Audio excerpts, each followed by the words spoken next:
Bon matin à tous.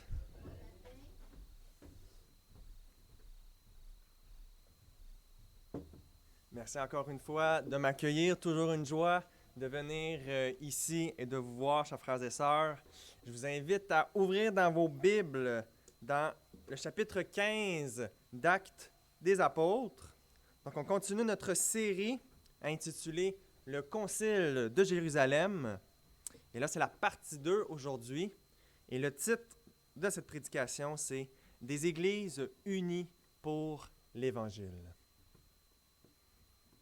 On va lire ensemble du verset 2 à 5 et on va exposer le verset 2 à 3.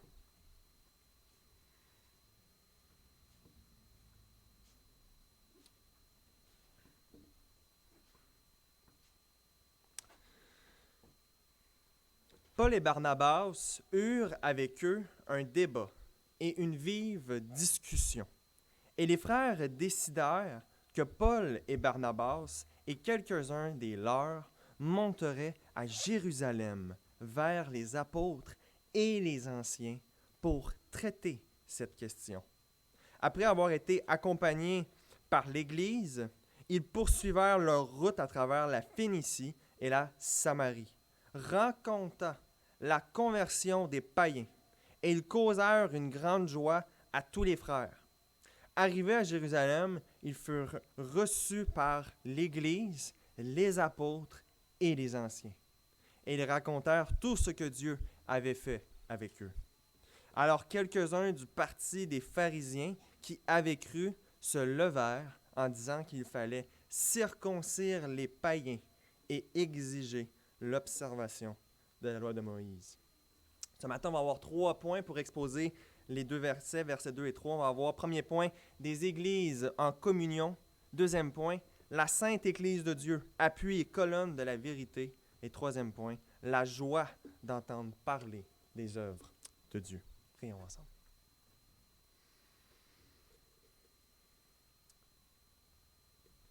Merci Seigneur pour ta parole qui nous guide, Seigneur, qui nous éclaire, qui nous instruit, qui nous fortifie pour vivre une vie qui t'honore et pour vivre une vie qui te plaît. Seigneur, par ta grâce, je te prie de nous nourrir ce matin par ta parole, Seigneur Dieu, de nous édifier par ta parole. Oui, Seigneur Dieu, mets un feu dans nos cœurs pour toi. Alors qu'on s'approche d'une nouvelle année, voudrais-tu augmenter notre amour pour toi, notre piété, notre consécration à toi, Seigneur. Seigneur, pardon pour nos nombreux péchés, pour nos nombreuses fautes que nous faisons. Mais ce matin, nous te demandons d'agir selon nous, selon l'œuvre de ton Fils Jésus-Christ. C'est en son nom qu'on te prie. C'est dans sa personne qu'on se cache. C'est en lui qu'il y a le pardon des péchés. Et on te remercie parce que tu nous as unis à lui par la foi et tu nous as unis les uns aux autres dans le fait que nous formons un seul corps, une seule Église. Seigneur, bénis ce temps. Protège mes lèvres de l'erreur, Seigneur Dieu. Aide-nous à comprendre de plus en plus ensemble ta parole. Amen.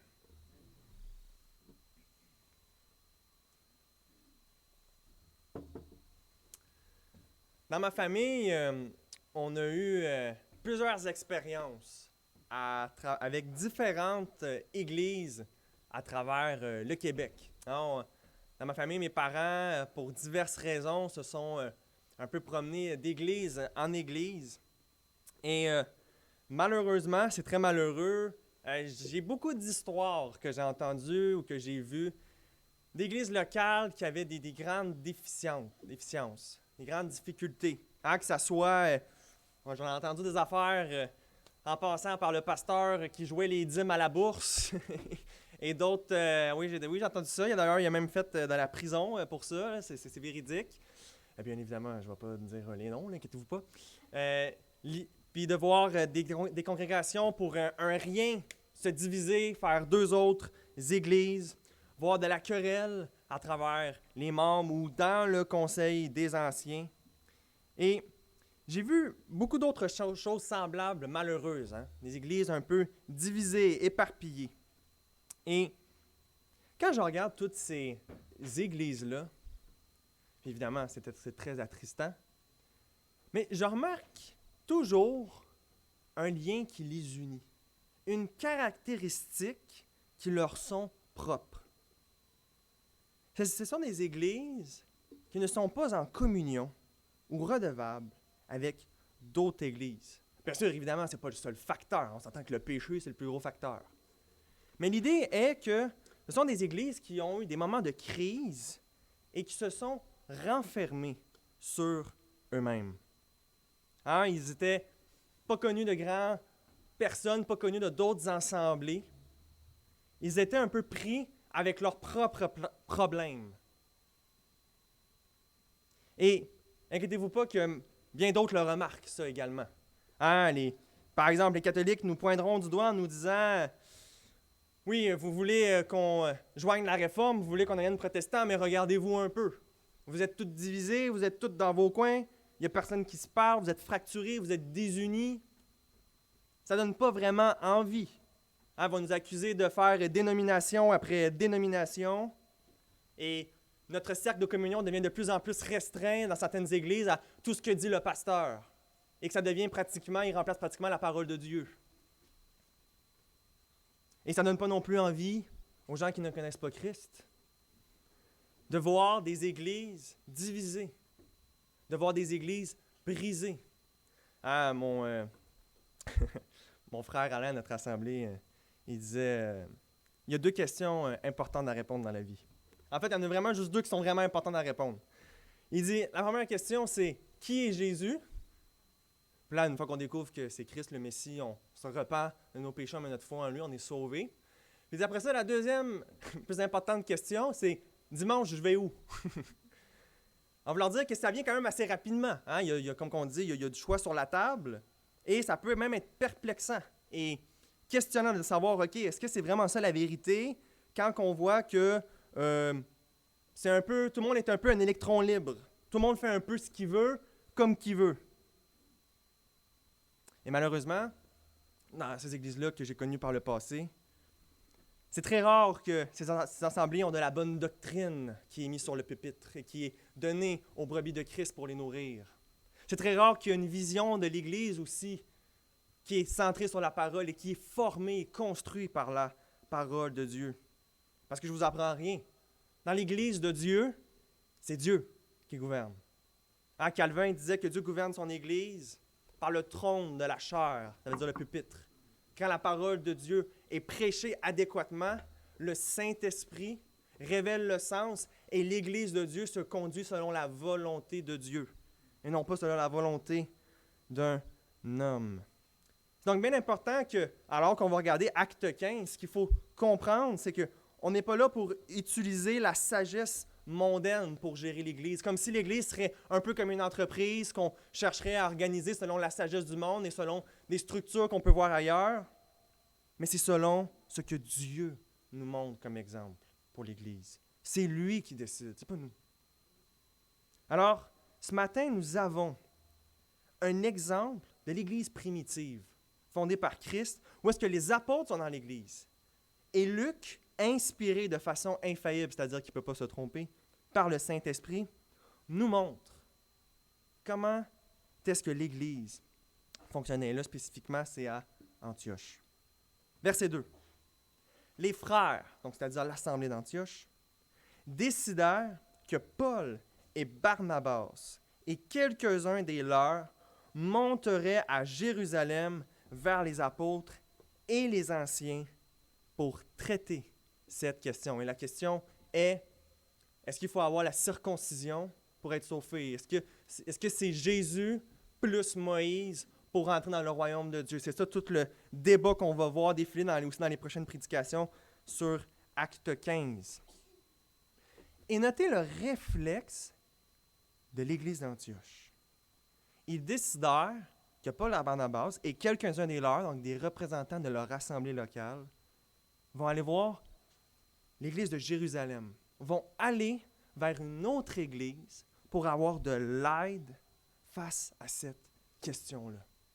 Ils ont recherché de l'aide à l'extérieur pour régler les problèmes à l'intérieur. Ils ne se sont pas dit Oh, on n'a pas besoin de l'Église de Jérusalem, là. Ah non, mais on a l'Ancien Testament, on est capable de le lire, on est capable de le comprendre, on va prendre l'Ancien Testament, on va l'appliquer, puis les autres, ils feront bon leurs affaires à Jérusalem, là, puis ceux qui veulent qu'on aille... Non. Ils ont dit, on va aller les voir, on va aller regarder avec eux. Hein, parce que l'instinct, c'est de dire qu'on n'est pas seul. On est un corps. On est des chrétiens et il y a d'autres chrétiens ailleurs qui ont aussi l'Esprit Saint, qui ont aussi des hommes de Dieu qualifiés pour l'enseignement de la parole de Dieu et qu'on est là pour être unis. Combien de divisions d'églises, combien d'églises qui tombent dans l'apostasie pour être évitées si on faisait plus comme l'église d'Antioche, d'avoir le réflexe de voir nos frères et nos sœurs qui sont dans la foi avec nous. Et un des meilleurs arguments pour montrer ce principe-là de collaboration entre églises locales, et évidemment dans Acte 15, c'est le texte le plus cité souvent quand on parle d'ecclésiologie, mais on voit cet exemple-là, ce principe-là dans les Écritures absolument partout. Je vais vous citer quelques exemples. Regardez par exemple dans Colossiens 4, et on va lire les versets 12 à 16. Regardez ce que l'apôtre Paul nous dit après cette gorgée d'eau.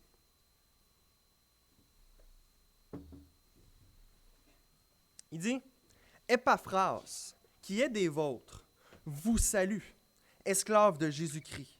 Il ne cesse de combattre pour vous dans ses prières, afin que, parvenu à l'accomplissement et pleinement convaincu de la volonté de Dieu, vous teniez bon. Je lui rends ce témoignage, qu'il se donne beaucoup de mal pour vous.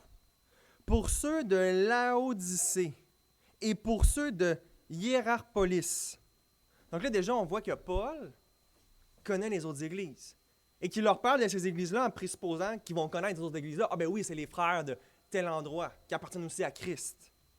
Il continue. Luc, le médecin bien-aimé, vous salue. Donc, ils connaissent aussi ceux qui sont dans le ministère de ces églises-là. Saluez les frères qui sont à Laodicée, ainsi que Nymphade et l'Église qui est dans sa maison. Ils se connaissent, là. Ils savent qui ils sont. Quand cette lettre aura été lue chez vous, faites en sorte qu'elle soit aussi lue dans l'Église de Laodicée, et que vous lissiez également ce qui vous arrivera à Laodicée.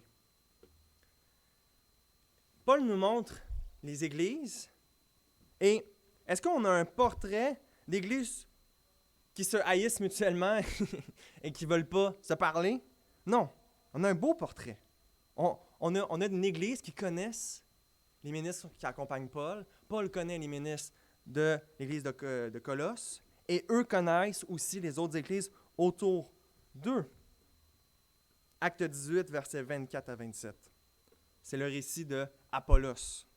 Or, un Juif nommé Apollos, originaire d'Alexandrie, homme éloquent et versé dans les Écritures, était arrivé à Éphèse. Ils étaient instruits dans la voie du Seigneur et fervents d'esprit. Ils disaient et enseignaient avec exactitude ce qui concernait Jésus, alors qu'ils ne connaissaient que le baptême de Jean. Il se mit à parler avec assurance dans la synagogue. Après l'avoir entendu, Priscille et Aquila le prirent avec eux et lui exposèrent plus exactement la voie de Dieu. Comme il était décidé de passer en Achaïe, les frères l'y encouragèrent et y écrivèrent aux disciples de lui faire bon accueil. Il parle à d'autres chrétiens, regardez, on vous envoie Apollos, faites-lui bon accueil. Paul dans Romains 16, versets 1 à 2. « Or, je vous recommande Phébé, notre sœur, qui est servante dans l'assemblée qui est à Zanchéré, afin que vous la receviez dans le Seigneur comme il convient des saints. » On pourrait citer encore une fois 1 Thessaloniciens 3, 1 à 3. « C'est pourquoi, impatients que nous étions et nous décidant à rester seuls à Athènes, nous envoyâmes Timothée, notre frère, ministre de Dieu dans l'évangile de Christ, pour vous affermir et vous exhorter au sujet de votre foi. » Et je pourrais citer, il y en a encore d'autres, je pourrais citer exemple comme ça, qu'on voit que, OK, là, les églises que Paul nous parle, les églises du Nouveau Testament, sont unies entre elles. Ils sont reliés ensemble et ils sont joyeuses de collaborer l'une avec l'autre. Et bien évidemment, comprenez bien ce que je dis, cela n'enlève absolument rien à l'autorité de l'Église locale. Hein, autant l'Écriture nous présente cette collaboration-là qui existe en travers les différentes églises du Christ, autant Jésus lui-même nous présente comment l'Église locale a une autorité bien et bien réelle. Hein, Jésus, quand il nous dit des cas de discipline d'Église, Jésus il dit « dis-le à l'Église ». Paul il dit de se faire, dans Actes des Apôtres, Pierre il dit de se nommer des anciens, il dit ça aux différentes congrégations. Mais il est bien important de comprendre que dans les Écritures, on voit l'autonomie de l'Église et sa communion aussi avec les autres Églises. Ces deux éléments-là ne sont pas contradictoires ou à choisir l'un ou l'autre, mais vont de pair ensemble. Et c'est biblique et c'est également historique. C'est-à-dire que l'Église après Christ a toujours fonctionné comme ça. Laissez-moi vous donner un exemple. Vous vous souvenez peut-être de Clément de Rome, que j'avais cité dans d'autres sermons. Et Clément de Rome, je révise un petit peu, autant dans la tradition que parmi les académiciens, il est reconnu comme étant le Clément dans Philippiens 4, dont Paul parle, qui sont collaborateurs avec lui dans l'Évangile. Donc, c'est quelqu'un qui a connu l'apôtre Paul. Et dans son épître aux Corinthiens, j'avais cité la section 32 où est-ce qu'on voit clairement que Clément de Rome comprend l'Évangile comme que nous, on le comprend. Qu'on n'est pas justifié par les œuvres, mais qu'on est justifié par la foi. Eh bien, ce qui est intéressant de regarder, c'est que le contexte de la première épître aux Corinthiens de Clément de Rome, c'est une crise d'Église. En fait, ce qui se passe, c'est que les Corinthiens, fait que là, on voit qu'il y a encore des problèmes, même après que l'apôtre Paul il leur a envoyé 2 épîtres, cette Église-là a décidé de jeter dehors leurs anciens, mais d'une façon complètement injustifiée. Alors Clément, ce qu'il fait, c'est qu'il leur écrit, il leur dit, frères et sœurs, repentez-vous de ce péché que vous avez commis. Vous avez mis dehors vos anciens, ceux qui sont responsables devant Dieu pour vous. Au lieu de les avoir traités avec révérence et avec amour, comme les Écritures nous le demandent, vous les avez jetés dehors comme si ça serait des chiens. Et là, ce qu'il leur dit, c'est qu'il les invite, il les appelle à la repentance. Première chose qu'on remarque, puis ça, on va le voir en plus grand détail dans différentes prédications, là, dans plusieurs prédications de ceux qui vont suivre, c'est que là, Clément de Rome, fait que là, Clément de Rome, il est à Rome. Il ne fait pas comme un pape, là. Il ne dit pas, là, vous allez m'écouter, là, puis vous allez faire ça de même, c'est comme ça que ça marche, OK? Non, c'est pas ça qu'il fait. Il leur dit, frères, reconnaissez ce que vous avez fait. Il les appelle à la repentance. Comme qu'on fait entre chrétiens, tu sais. On voit un frère dans le péché. On va l'appeler. On va l'inciter. Il est redevable envers nous. Bien, Clément, il demande aux Corinthiens, pas pour aller régner à leur place, pas pour remplacer leurs anciens, mais pour faire « Hey, on est ensemble là-dedans. Là. Qu'est-ce qui se passe, les Corinthiens? Pourquoi est-ce que vous faites ça? » Donc, on voit encore qu'il y a une continuité entre le modèle biblique et le modèle des premiers chrétiens. Et je vous dirais que c'est également ça qu'on voit dans notre confession de foi et dans l'histoire baptiste. Ah, au début, je vous présentais un peu l'image déprimante de l'Église. Je dirais, dépendamment de partout où on est dans le monde, il y a des endroits où c'est un peu plus facile, mais disons qu'au Québec, mettons ça, vous faites juste entendre qu'il y a une église baptiste, là, vous ne savez pas qu'est-ce que vous allez entendre à cette église-là, puis ça va avoir une très bonne théologie. Mais sachez que historiquement parlant, dans l'histoire baptiste, ça n'a pas toujours été comme ça. En fait, je lisais Denomination or Association, Essays on Reformed Baptist Association. Donc ça, c'est de James Renihan. Donc c'est un essai académique sur la théologie de l'Église de la 1689. Et en gros, ce qu'il dit, et ce qu'il montre, c'est que avant la venue de Charles Finney, qui est un, je vais vous expliquer c'est qui très bientôt, qui est né en 1790 et mort en 1870, avant sa venue, les églises baptistes avaient une unité bel et bien réelle. Et il dit que les églises baptistes, dépendamment de leur région, s'unissaient, collaboraient ensemble, faisaient des colloques quand il y avait des questions importantes de doctrine à régler. D'ailleurs, la 1689, c'est exactement ça. C'est des églises qui s'unissent ensemble et qui font une confession de foi commune. Et que, généralement, dans la théologie qu'on trouvait dans les différentes églises baptistes qu'on allait, c'était qu'est-ce qui était enseigné dans la 1689 et l'orthodoxie réformée en général, c'est-à-dire que l'écriture seule, la grâce seule, etc., le calvinisme, tous ces les éléments-là, que c'est Dieu qui nous sauve, que c'est Dieu qui nous appelle efficacement au salut, puis que c'est ce que Jésus il dit aux apôtres, c'est moi qui vous ai choisi, et pas l'inverse. Fait que l'idée, c'est qu'il y avait une unité entre les baptistes. Et il y avait une reconnaissance mutuelle avec les réformés presbytériens qui baptisent les bébés, et avec les luthériens également. On se reconnaissait mutuellement, même si on avait des distinctions pratiques. Là, à un moment donné, il faut se poser la question, faut-tu le baptiser, le bébé, ou pas le baptiser? Puis dépendamment de ce qu'on répond, ben, c'est une façon de faire le culte différente. C'est pour des raisons pratiques qu'on n'est pas dans la même église. Mais essentiellement parlant, il y a une catholicité. Catholicité qui veut dire universelle. Hein? Et Dominique l'avait expliqué à un moment donné dans une prédication. Mais... Fait que l'idée, c'est que, qu'est-ce que nous disait l'auteur, Earl Blackburn? C'est qu'il y avait une unité bien réelle. Et ce qu'il nous montre, c'est que dans la venue de Charles Finney, je vous explique c'est qui Charles Finney. Peut-être que vous avez déjà entendu ce nom-là. Mais Charles Finney, c'était un évangéliste qui avait des choses bien déficientes en lui. Laissez-moi je vous donner un exemple. Au début de Charles Finney, est ordonné par l'Église presbytérienne, donc dit lors de sa cérémonie d'ordination qu'il croit à la confession de foi de Westminster, qui est la confession de foi presbytérienne. Essentiellement, à part le pédobaptême et les alliances, c'est la même chose que la nôtre. Il va dire qu'il lui croit. Et plus tard dans sa vie, il va avouer que dans le fond, il ne l'a pas vraiment lu.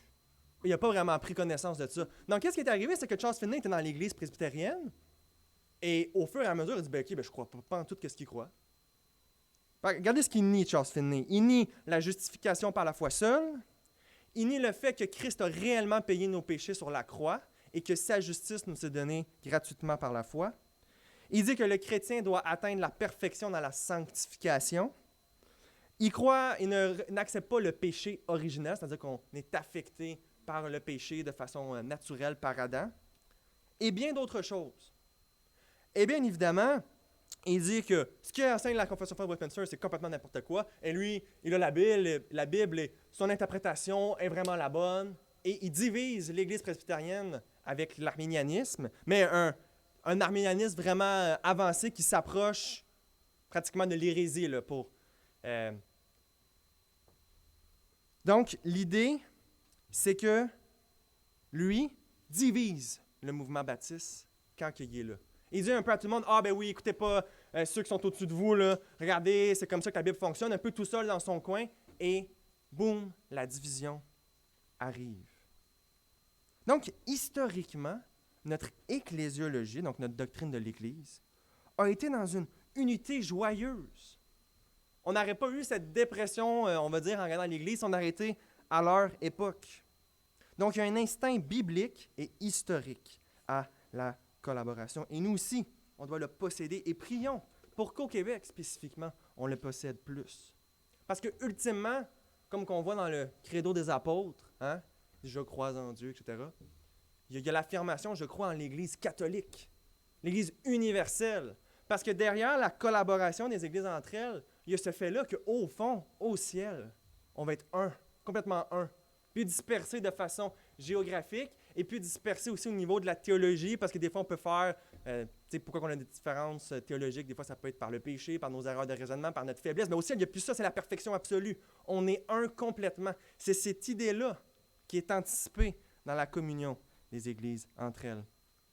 Donc, prions pour cela. Prions pour notre Église au Québec, pour les différentes églises de Christ dans la province.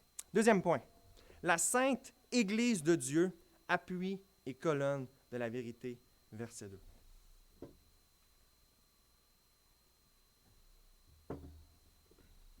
Donc, le réflexe de l'Église d'Antioche est de se tourner vers une autre Église, l'Église de Jérusalem, où il y a Pierre, Jacques et d'autres frères. Et là, Luc nous précise un petit peu plus qu'est-ce qu'ils vont rechercher, de quelles personnes aussi vont rechercher l'aide en allant à l'Église de Jérusalem. Le texte nous dit qu'ils vont vers les apôtres et les anciens pour traiter cette question. Donc, les apôtres et les anciens vont avoir le rôle d'examiner les différents arguments qu'amènent les judaïsants, leurs citations, peu importe le texte biblique, autrement dit, le débat, là, c'est eux qui vont examiner ça. Et est-ce que cet exemple-là ne devrait pas nous montrer quelle grande responsabilité et aussi autorité ont les anciens? Hein? On doit prier pour eux, qu'ils ont cette responsabilité-là d'examiner la bonne doctrine, de protéger le peuple de Dieu. Ah, qu'est-ce que nous dit Paul par rapport à l'ancien ou les anciens? Tite 1,9. Il doit être attaché à la parole, digne de confiance, telle qu'elle a été enseignée. Fait qu'il est en train de dire, il est attaché à la parole, mais il doit avoir la bonne compréhension de la parole, telle qu'elle a été enseignée par nous, afin d'être capable à la fois d'encourager les autres par la saine doctrine et réfuter les contradicteurs. Ça n'a pas pris beaucoup de temps pour que dans l'Église rendent des faux enseignements. C'est arrivé du temps de Paul. Imaginez, Paul y était là, puis ça n'a pas empêché ça. Mais Paul nous montre à Tite que ce processus-là doit rester, qu'il doit avoir des hommes dans l'Église qui protègent le troupeau de Dieu. Et ils doivent continuer, comme qu'on voit dans l'exemple de l'Église de Jérusalem, les anciens doivent continuer à être avec les apôtres pour examiner la vérité.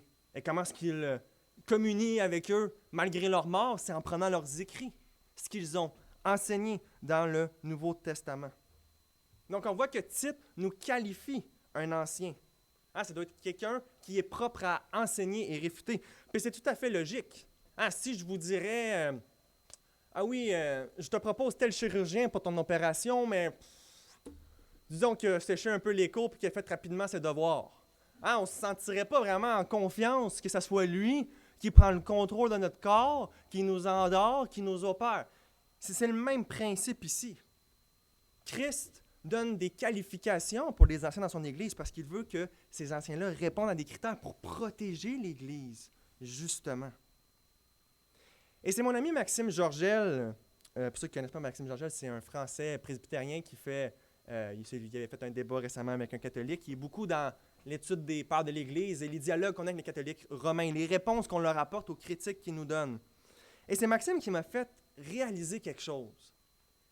Il m'a dit, souvent on présente la réforme protestante comme un individu obstiné, Martin Luther, qui a comme un peu lu la Bible là, sur le coin d'une table, là, puis qui s'est révolté contre 1500 ans d'histoire chrétienne.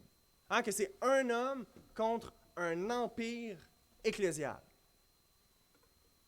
Eh bien, c'est pas une bonne représentation de qu'est-ce que la réforme. En fait, c'est pas factuellement vrai. Les réformateurs n'étaient pas juste de simples laïcs.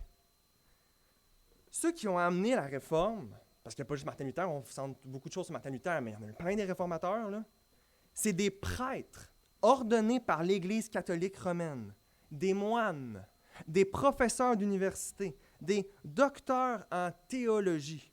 Donc la réforme, ce n'est pas une révolte politique d'individus électrons libres là, qui, dans le fond, arrivent ici mais ne savent pas trop de quoi ils parlent.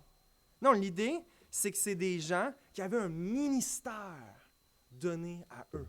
Que l'Église catholique leur disait, vous devez enseigner la théologie au peuple de Dieu, faire les sacrements, etc. Laissez-moi vous donner un exemple.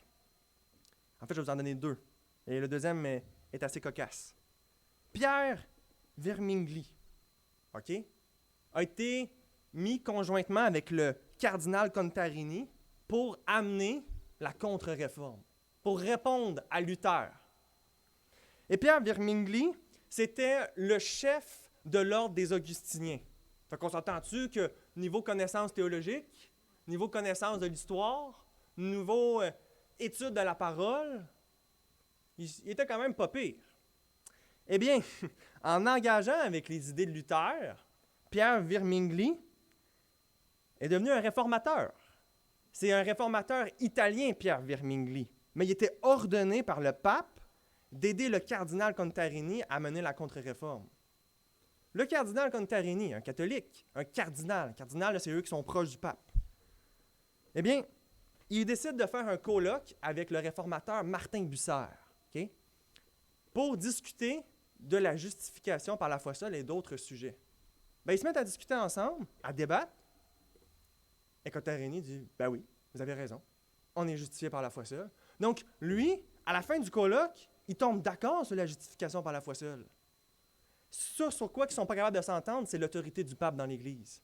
Mais sur la justification, oui, c'est tout à fait valide que c'est la foi qui justifie, seulement la foi, que c'est une grâce, un don de Dieu, etc. Fait que vous voyez, l'idée, c'est que la réforme est un élément qui vient de personnes du clergé, personnes anciens ministres de Christ. Donc, la réforme, ce n'est pas Luther tout seul contre un empire. C'est un mouvement ecclésial. En fait, ce qui arrive rapidement, c'est que c'est des églises en communion, donc des églises qui rejoignent la réforme, contre d'autres églises en communion avec le pape. C'est ça la réforme. La réforme, c'est un mouvement d'église. C'est l'Église qui s'est réformée. Qu'est-ce qu'on voit directement après la réforme? Les confessions de foi qui arrivent, les unités des réformés. Telle confession de foi reconnaît telle confession de foi dans tel autre pays en Europe. C'est ça qu'on voit. On voit ce mouvement-là organique de la collaboration de l'Église de A à Z. Donc, on voit dans les Écritures que ceux qui sont appelés à enseigner doivent avoir des qualifications réelles. Et combien d'erreurs théologiques et de faussetés sont promulguées par des gens on sait où ils viennent. Ils apparaissent là sur YouTube, qui les a ordonnés, quelle église locale a examiné leur vie et qui leur a donné un appel pour l'enseignement, on n'en a absolument aucune idée. Et ils se prennent un peu comme ça, là, comme un propre pape, dirais-je, là, puis ils flippent la Bible, puis ils disent qu'est-ce qu'ils veulent dire, puis ils disent si tu n'es pas d'accord avec moi, c'est que tu ne crois pas à la Bible. Ce genre d'orgueil-là est malheureusement très répandu. À un moment donné, j'écoutais quelqu'un sur YouTube qui était dans mon fil. Je me mets à écouter ça. C'est quelqu'un là, qui enseigne à plein de personnes, puis tout ça, là, puis il a l'air dedans. Là, je vais vous expliquer moi, comment ça fonctionne la Bible. Et regardez bien ce qu'il dit. Il dit que, sans aucun doute, là, il croit, là, le gars. Là. Il dit que dans l'Ancien Testament, on est sauvé par la foi plus les œuvres. Puis que là, dans le Nouveau Testament, on est sauvé par la foi. Puis que là, quand il va avoir la grande tribulation, là, ça va revenir à la foi puis les œuvres. Puis là, quand le millénium va arriver, là, ça va juste être les œuvres. Je vous l'explique, j'ai mal à la tête, on s'entend, là? Puis lui, il pognait la Bible, puis il disait, j'ai la Bible. La Bible est de mon côté, regardez, c'est ça que les versets ils disent. Regardez ce que dit Richard Hooker. Richard Hooker, c'est un anglican, et donc protestant, donc croit au sola scriptura, que c'est l'écriture seule qui est infaillible, que ce soit les conciles, que ce soit l'Église n'est pas infaillible, l'Église peut se tromper, mais l'Écriture ne peut jamais se tromper. Regardez ce qu'il dit, pratiquement comme une anticipation qu'il voit qui pourrait arriver dans son Église protestante, dont il est membre. Il dit, « Dès aujourd'hui, nous voyons qu'elle a déjà conduit des milliers dans l'erreur, si flagrante, de penser qu'un homme qui peut à peine prononcer 5 mots de façon rationnelle, n'a pas honte de penser qu'en matière d'écriture, sa propre opinion privée l'emporte sur tous les jugements sages et sobres du monde entier. Une telle insolence doit être contenue, sinon elle sera le fléau de la religion chrétienne. » Il est en train de dire, là, si tout le monde là, interprète la Bible comme qu'il veut dans leur petit coin, puis qu'il n'y a pas d'unité qui est recherchée, là, ça va être le fléau de notre mouvement. Ça, on va être la risée de plusieurs groupes.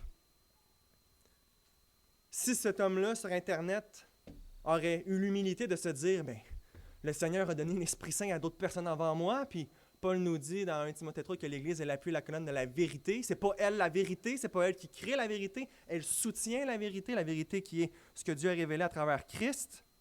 Mais s'il aurait passé un certain temps à se questionner, à chercher la communion avec d'autres personnes, il aurait peut-être vu, je vous le recite, Clément de Rome, encore une fois, 92 à 97, qui est mort, disciple de l'apôtre Paul, nous dit « Nous aussi, par conséquent, qui avons été appelés en Jésus-Christ par cette même volonté, ce n'est point par nous-mêmes que nous sommes justifiés, ni par notre sagesse, ou notre intelligence, ou notre piété, ni par les œuvres accomplies dans la sainteté de notre cœur. C'est par la foi, et c'est par elle que le Dieu Tout-Puissant a justifié tous les hommes depuis le commencement.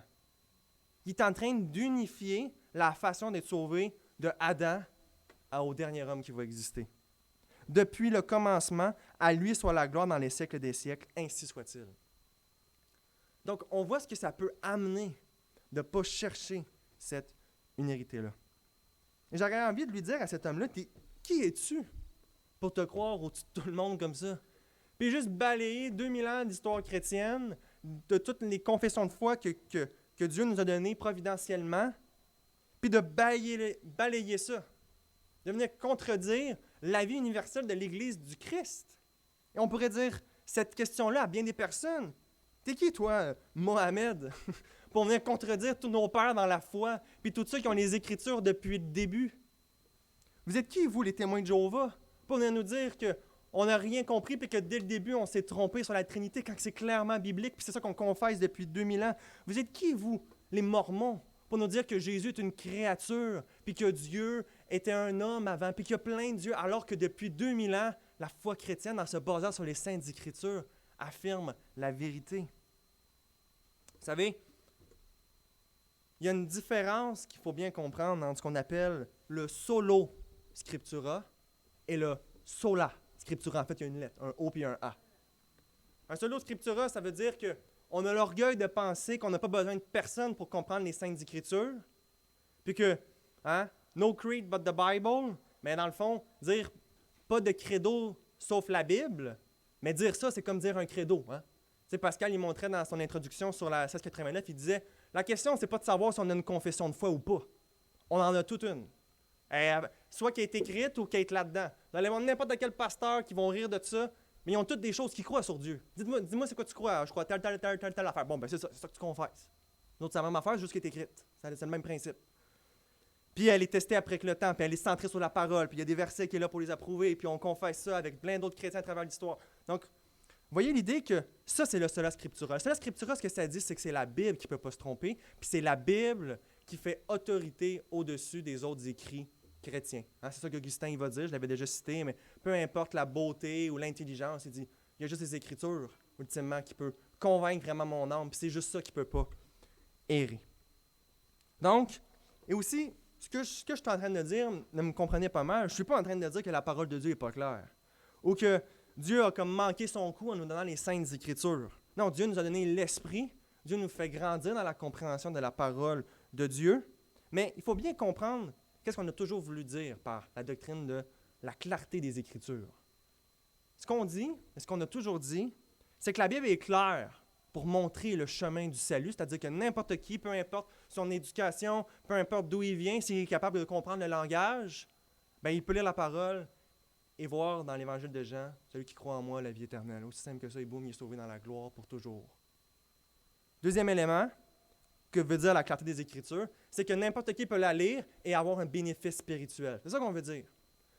Mais ça ne veut pas dire que vous allez avoir autant de facilité à comprendre le sens d'Ézéchiel que vous allez avoir autant de facilité à comprendre l'Épître aux Romains. Pour ceux qui ont déjà lu Ézéchiel, on se gratte un peu la tête quelquefois, on se dit, qu'est-ce que ça veut dire, cette symbolique-là, puis tout. Mais bien évidemment, il y a la possibilité de comprendre les textes, là, comprenez-moi bien, mais ça demande un petit peu plus de travail, puis un peu plus d'études, puis de réflexion, puis de prière, puis de demander à Dieu d'éclairer le sens, que d'autres textes des Écritures. Donc, ce que l'Église de Dieu a cru dans le passé, c'est une aide pour nous, c'est une protection, à ne pas aller d'un côté à l'autre. Ça garde la communion. Donc, il faut interpréter la parole de Dieu, qui est la vérité, ta parole est la vérité, nous dit Jésus dans Jean 17, avec l'Église de Dieu, qui, Paul nous dit, est l'appui et la colonne de la vérité. Donc, c'est comme ça que la parole de Dieu nous montre les choses. Et c'est exactement ça le réflexe des gens d'Antioche. Et cette question-là, on ne sait pas c'est quoi la bonne interprétation. Oui, on peut lire l'Ancien Testament, tout ça, mais on va aller voir d'autres chrétiens, on va aller voir les apôtres et les anciens pour nous aider à traiter de cette question-là. Troisième point, la joie d'entendre parler des œuvres de Dieu.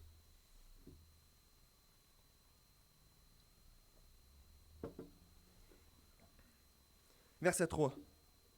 Après avoir été accompagnés par l'Église, ils poursuivirent leur route à travers la Phénicie et la Samarie, racontant la conversion des païens, et ils causèrent une grande joie à tous les frères.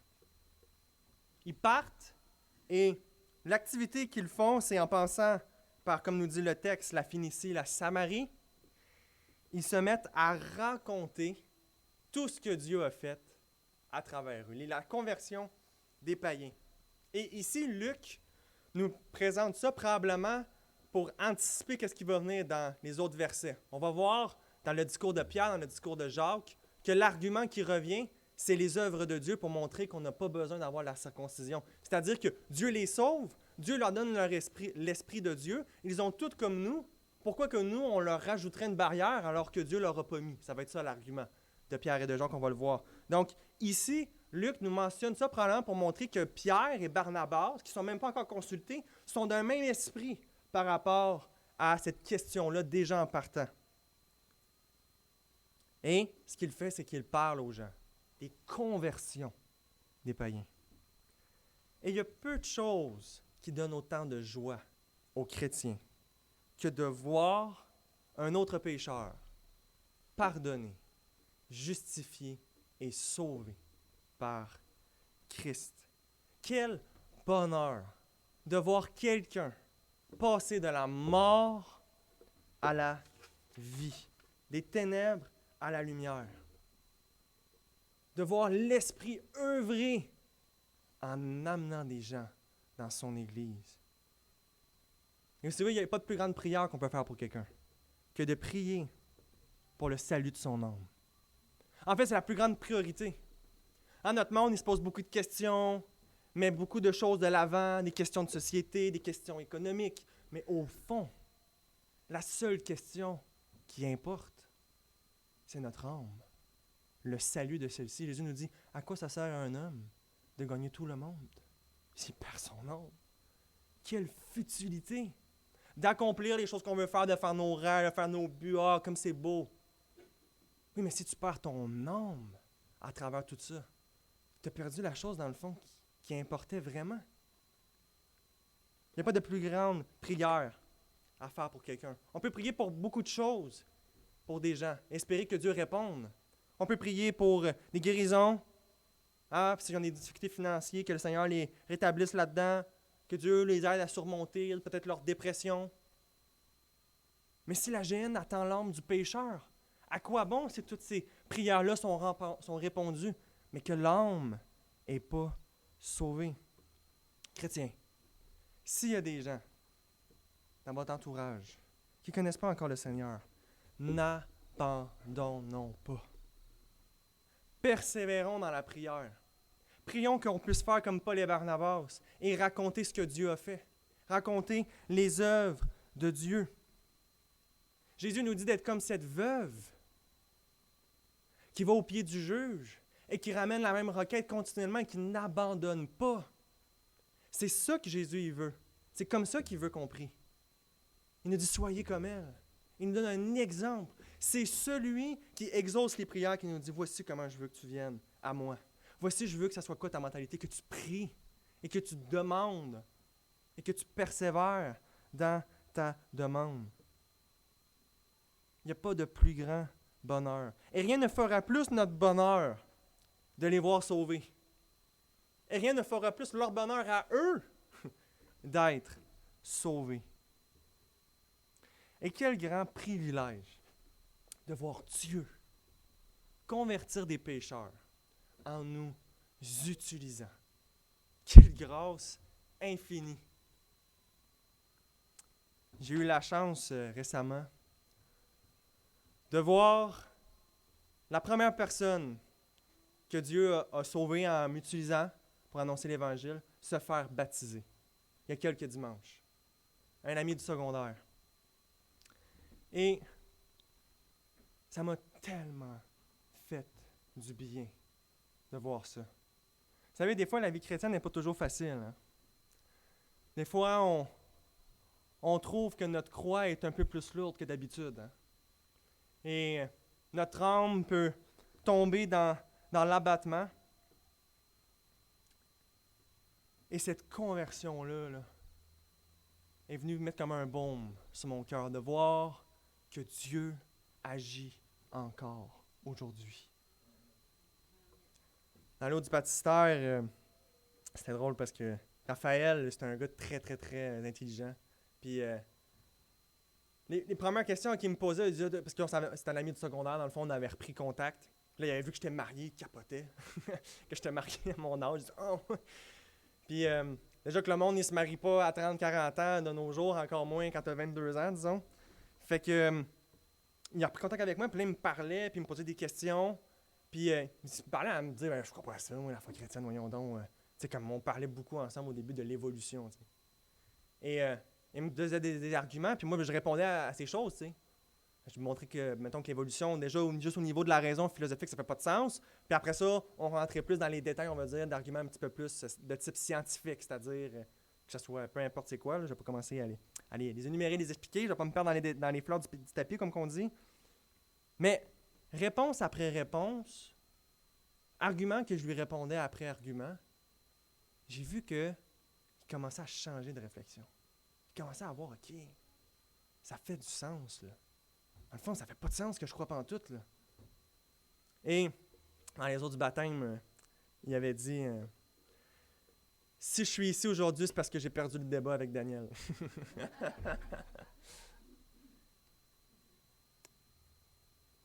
Mais Dieu, puis tu sais, moi je m'aurais attendu dans ma vie que c'est quand je suis devenu chrétien au début, là, toujours en feu pour le Seigneur, que là j'aurais vu toute mon école secondaire venir adorer le Seigneur, tu sais. Mais c'est dans ces... J'ai tellement vu la main de Dieu là-dedans pour me montrer qu'à check Daniel. C'est dans un temps difficile dans ta vie, ça va pas bien dans tout. Puis j'ai pas besoin de toi pour sauver des âmes. J'ai pas besoin de ta piété ou de ta dévotion. Mais je l'ai sauvé. C'est là qu'il sauve. Mais comme c'est une chose merveilleuse, puis comme c'était édifiant pour notre Église de le voir aller dans les eaux du baptême. Donc, rappelez-vous que regarder des conversions, ça l'amène beaucoup de joie. Hein, peut-être lorsque notre foi est faible, ce qu'on devrait faire, c'est regarder les œuvres du passé de Dieu. Ce que Dieu a fait dans le passé. Voir les histoires de conversion de masse. Hein, quand on voit que le cœur des Québécois est frais et froid pour notre doux Jésus, peut-être qu'on devrait retourner en Écosse, voir John Knox, le réformateur écossais, prier dehors la nuit, dans le froid de la nuit, en demandant à Dieu, « Donne-moi l'Écosse où je meurs. Donne-moi l'Écosse. » Convertis l'Écosse à Christ. Et voir, après ça, quelques temps après, toutes les familles en Écosse avoir des Bibles dans leur maison et faire des cultes en famille. Il y a cette citation-là de Jonathan Edwards qui me revient des fois quand je regarde ma vie de prière ou quand je regarde comment je me sens face au Québec. Il dit, prie à Dieu des choses qui sont impossibles. Des choses qui te semblent, ben voyons non, c'est trop beau pour être vrai. Ça va voir qui se convertirait, lui. Il m'arrête de prier. Ça fait déjà 2 ans que je prie pour lui. Là. J'arrête.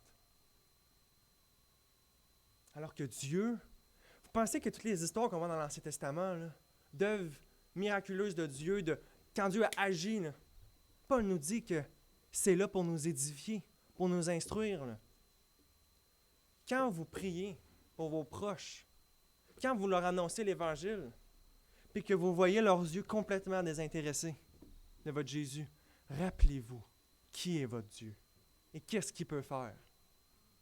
Hein?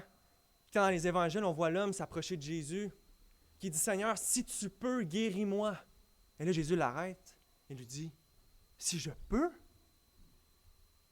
Et là, qu'est-ce qu'il lui dit? « Oui, Seigneur, je crois. Viens au secours de mon incrédulité. » Les gens, plein de personnes sont venues le voir, Jésus, sauve-moi, il ne les a jamais réprimandés. Il a dit, t'es pardonné, t'es guéri. Mais à cette personne-là, il a repris. Quoi? Si je peux? Puis des fois, est-ce qu'on n'est pas un peu comme ça? Qu'on vient à Dieu, puis que dans le fond, là, on prie, mais on ne s'entend pas à grand-chose de sa part.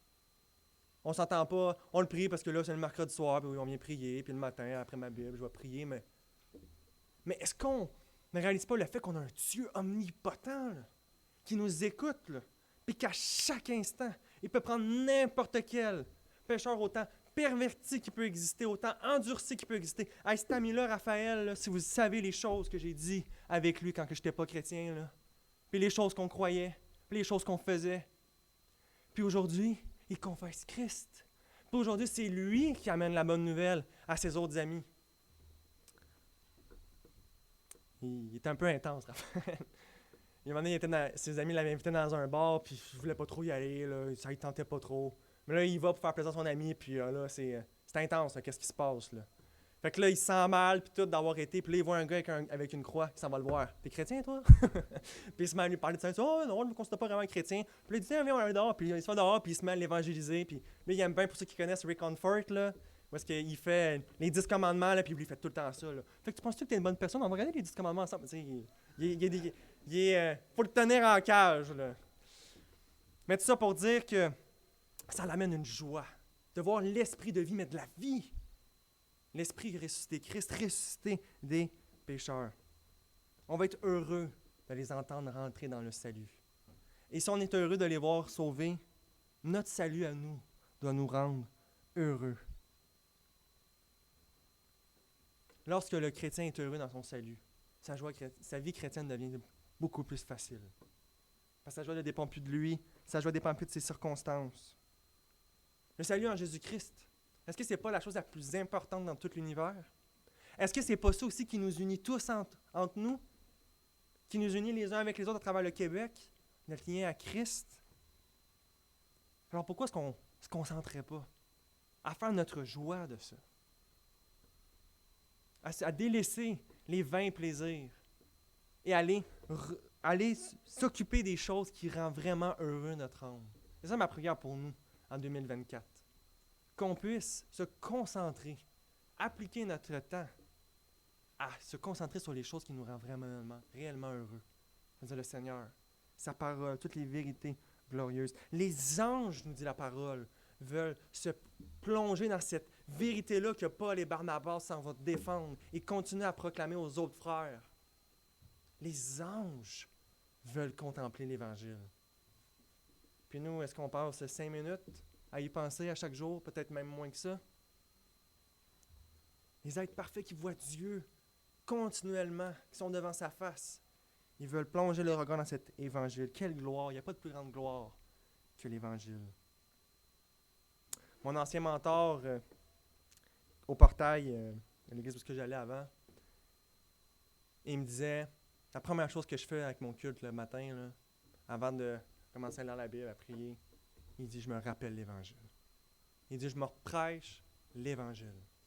Que je suis un pécheur, que j'ai besoin de la grâce de Dieu, de son pardon, puis que je me tiens devant lui, puis je peux l'appeler Père parce que je suis uni à son Fils par la foi, puis que je ne viens pas avec lui avec mes bonnes petites œuvres pour être accepté, mais que je viens avec une justice parfaite et accomplie du Christ qui a accompli la loi une bonne fois pour toutes, pour que quiconque met sa foi en lui soit justifié et, comme nous dit l'Épître aux Hébreux, amené à la perfection, même si lui n'est pas parfait en lui-même. C'est ça qui se rappelle le matin, en commençant sa journée. Chrétiens, faisons régulièrement de ce salut-là qui a amené de la joie aux frères de Phénicie, notre joie. Prions.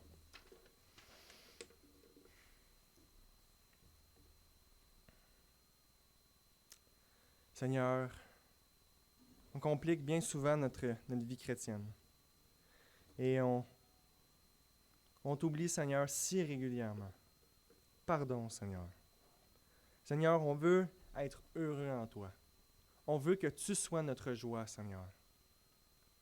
Viens faire notre joie.